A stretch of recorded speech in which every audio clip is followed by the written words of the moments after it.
நம்மள பலருக்கும் sand varieties பத்தி தெரியும். சிமெண்ட்ல என்னென்ன வெரைட்டிஸ் இருக்குன்னு தெரிஞ்சுக்கலாமா? ஹாய் விவர்ஸ், வெல்கம் டு தெளிவும். நம்ம ரெகுலரா யூஸ் பண்ற சிமெண்ட்ல ஓபிசி, பிபிசி அண்ட் பிஎஸ்சி போன்ற வெரைட்டிகள் இருக்கு. OPC ordinary portland cement. இதுல மொத்தம் 3 கிரேட் இருக்கு. Grade 33, grade 43 and grade 53.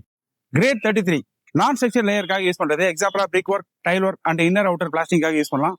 Next grade 43 general RCC ஒர்க்குக்காக யூஸ் பண்ணலாம். எக்ஸாம்பிளுக்கு பாத்தீங்கன்னா ரெசிடென்ஷியல் அண்ட் கமர்ஷியல் பில்டிங்ல பீம், காலம் அண்ட் ரூஃபிங்காக யூஸ் பண்ணிக்கலாம். நெக்ஸ்ட் பாத்தீங்கன்னா கிரேட் 53 இது ஒரு ஹெவி டியூட்டி ஏரியாக்கு யூஸ் பண்ற சிமெண்ட். எக்ஸாம்பிளுக்கு பாத்தீங்கன்னா bridges, industrial areas and structural பீம்காக யூஸ் பண்ணிக்கலாம். Next PPC portland pozzolana cement. இது நம்ம ஓபிசி கிரேட் 33 என்னென்ன பர்பஸ் யூஸ் பண்றோமோ சேம் பர்பஸ் தான் இதுவும் பண்ண போறோம். ஆனா அதை விட ஒர்க் பெட்டரா இருக்கும், பினிஷிங் நல்லா ஸ்மூத்தா இருக்கும். Next BSc Portland slack cement. இதை பாத்தீங்கன்னா மாஸ் கான்கிரீட் ஏரியாக்கு யூஸ் பண்ணிக்கலாம். உதாரணத்துக்கு டேம், வாட்டர் டேங்க் கட்டுறதுக்கு அண்ட் மரைன் ஏரியாக்கு யூஸ் பண்ணிக்கலாம். அண்ட் ஃபைனலா ஒயிட் சிமெண்ட் டெக்கரேட்டிவ் பர்பஸ்க்காக யூஸ் பண்ணிக்கிறோம். சம்பந்தமான மேலும் தகவல்களுக்கு ஸ்கிரீன்ல தெரியற நம்பரை கான்டாக்ட் பண்ணுங்க அண்ட் நம்ம சேனலை ஃபாலோ பண்ணுங்க.